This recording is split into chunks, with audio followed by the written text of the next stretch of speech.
नमस्कार, म photographer Deepak Thapa landscape तथा नेचर फोटोग्राफी गर्ने गरिरहेको छु। यदि तपाईँ फोटोग्राफर हुनुहुन्छ अथवा फोटोग्राफीमा इन्ट्री गर्ने सोचमा हुनुहुन्छ र 2026मा कस्तो खालको क्यामेरा किन्ने भनेर सोचिराख्नु भएको छ भने तपाईँलाई यो भिडियो सहयोगी हुन सक्छ। DSLR कि मिररलेस? तपाईँ यदि कुनै क्यामेरा किन्ने सोचमा हुनुहुन्छ र मार्केटमा जानुभएको छ भने DSLR लिने कि मिररलेस लिने भनेर तपाईँले अगाडि नै त्यसको तयारी गरेर जानुभयो भने तपाईँलाई सजिलो हुन पुग्छ। किनकि अहिले मार्केटमा DSLR र मिररलेस गरेर दुई तरिकाको क्यामेराहरू पाइन्छ र दुवै थरी क्यामेराका विभिन्न फाइदा र बेफाइदाहरू छन्। अहिले बजारमा धेरैजसो भने नयाँ आउने क्यामेराहरू मिररलेस क्यामेराहरू हुन्। DSLR क्यामेरा तपाईँले लिँदै हुनुहुन्छ भने भोलि यसको लागि नयाँ क्यामेराहरू अहिले प्रडक्सन बन्द भएको छ। DSLR क्यामेराहरूमा त्यति धेरै नयाँ फिचरहरू नहुन सक्छन्। तर DSLR क्यामेराहरू युज्ड कन्डिसनका क्यामेराहरू मार्केटमा उपलब्ध हुने हुनाले तपाईँले आफ्नो बजेटमै रहेर पनि विभिन्न प्रोफेसनल ग्रेडको क्यामेराहरू लिन सक्नुहुन्छ। DSLR क्यामेरामा तपाईँले विभिन्न फाइदाहरू पाउन सक्नुहुन्छ। DSLR क्यामेरामा ब्याट्री धेरै टिक्ने र यसको वेदर सिलिङ पनि राम्रो हुने हुनाले तपाईँलाई एउटा ड्युरेबल क्यामेरा बडीसहित तपाईँको लेन्स चाहिँ पाउन सक्नुहुन्छ। त्यस्तै गरी मिररलेस क्यामेरामा जानुभयो भने तपाईँले अहिले लेटेस्ट AI फिचरसम्मको फिचरहरू भएको नयाँ क्यामेराहरू चाहिँ तपाईँले मिररलेस सेक्सनमा चाहिँ पाउनुहुन्छ। तपाईँले मिररलेस क्यामेरा लिनुभयो भने चाहिँ भोलि गएर त्यसको विभिन्न अपडेटहरू हुँदाखेरि त्यो लेन्सहरू अरू नयाँ बडीमा पनि प्रयोग गर्न सक्नुहुन्छ र मिररलेस चाहिँ लाइट वेट पनि हुने हुनाले तपाईँलाई ट्राभलहरू गर्नलाई धेरै सजिलो हुन्छ।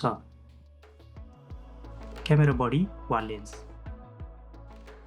कतिपय मान्छेहरूले क्यामेरा बडीमा धेरै चाहिँ पैसा इन्भेस्ट गर्न खोज्छ र लेन्सलाई पछि अपडेट गर्ने सोचिरहेको हुन्छ भने कतिपय मान्छेले चाहिँ क्यामेरा बडी चाहिँ नर्मल लिएर भए पनि लेन्स चाहिँ राम्रो क्वालिटीको लिने सोचिरहेको हुन्छ। यो किन जरुरी छ त भन्दाखेरि तपाईँले एउटा राम्रो लेन्स प्रयोग गर्नुभयो भने तपाईँलाई क्वालिटी म्याटर गर्छ। क्वालिटी चाहिँ धेरै जरुरी छ भने तपाईँले लेन्स राम्रो किन्नुपर्ने हुन्छ। तर तपाईँले क्वालिटीलाई पछि अपग्रेड गर्दै जाने हो र अहिले चाहिँ एउटा स्टेबल खालको बडी लिने सोचमा हुनुहुन्छ भने तपाईँले नयाँ फिचरहरू भएको जस्तो 4K 120 अथवा 4K 60सम्म मात्र भएको भए पनि क्यामेरा लिने अथवा नयाँ फिचरहरू त्यसमा एड भएको चाहिँ क्यामेरा बडी नयाँ अपडेटेड बडी लिएर बिस्तारै लेन्सहरू अपडेट गर्दै जाने त्यो सोच बनाएको छ भने तपाईँले त्यही अनुसारको चिनोफानो गरेर जानुपर्ने हुन्छ। त्यस्तै गरी तपाईँलाई लेन्स चाहिँ धेरै इम्पोर्टेन्ट छ अथवा क्वालिटीमा धेरै प्रायोरिटी दिन चाहनुहुन्छ भने लेन्स चाहिँ तपाईँले कस्तो खालको लेन्स चाहिँ छान्ने भन्ने कुरा चाहिँ तपाईँले डिफाइन गरेर जानुपर्ने हुन्छ। लेन्समा चाहिँ फोकल लेन्थ तपाईँलाई इम्पोर्टेन्ट छ कि अथवा फोकल लेन्थभन्दा अपर्चर ठुलो भएको प्राइम लेन्सहरू चाहिँ जरुरी छ त्यो पनि तपाईँले डिफाइन गरेर जानुपर्ने हुन्छ। त्यसो हुँदा तपाईँलाई लेन्स धेरै इम्पोर्टेन्ट छ कि क्यामेरा धेरै इम्पोर्टेन्ट छ त्यो कुरालाई तपाईँले छिनोफानो गरेर राम्रोसँग डिसाइड गरेर जानुभयो भने मार्केटमा जाँदाखेरि तपाईँलाई सजिलो पर्न सक्छ। नम्बर 3मा छ एक्सेसरिज।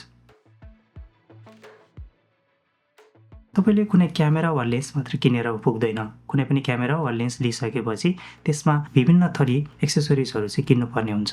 जस्तो कि तपाईँलाई माइक चाहिन सक्छ, तपाईँलाई लाइट चाहिन सक्छ, तपाईँलाई एन्डी फिल्टर चाहिएला, क्यामेरा ब्याग चाहिएला अथवा रिमोट कन्ट्रोलर चाहिएर विभिन्न तरिकाको विभिन्न प्रकारको एक्सेसरिजहरू चाहिँ बजारमा उपलब्ध हुन्छ।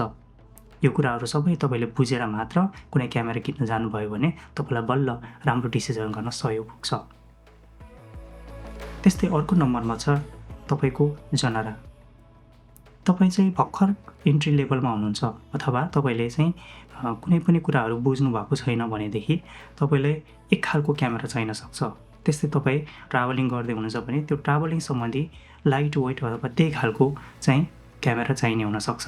त्यस्तै गरी तपाईँले फोटो अथवा भिडियो के गर्नुहुन्छ, फोटो मात्रै गर्ने कि भिडियो मात्रै गर्ने भनेर त्यो दुईवटा कुरालाई डिफाइन गर्नुभयो भने त्यो दुईटै कुरालाई पनि त्यही अनुसारको क्यामेराहरू पाउन सक्नुहुन्छ।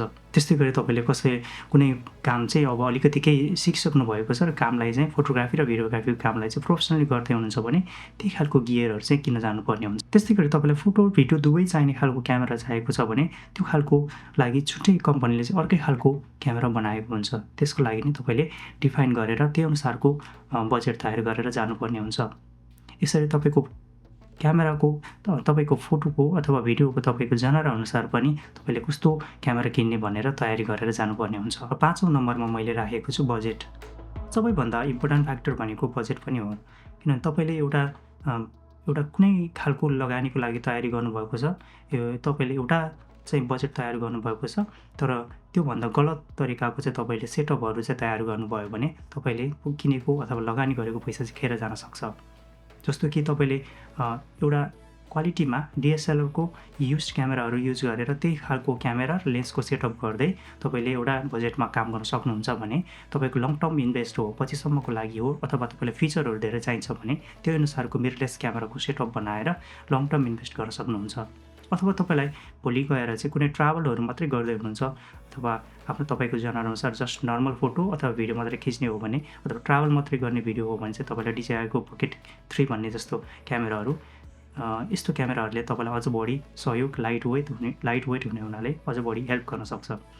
त्यसो हुनाले तपाईँलाई चाहिँ यो कुराहरू मैले अहिले राखेको यो बाहेक पनि विभिन्न कुराहरू हुन सक्छन्। अहिले राखेको 5 वटा कुराहरूलाई तपाईँले सोचेर सम्झेर अलिकति त्यसलाई चाहिँ अनुसन्धान गरेर जानुभयो भने मार्केटमा जाँदाखेरि तपाईँलाई 2026मा कुनै पनि क्यामेरा किन्नलाई सजिलो हुन्छ। हवस् त, आजलाई यति नै। तपाईँको नयाँ फोटोग्राफी जर्नी सफल होस्। धन्यवाद।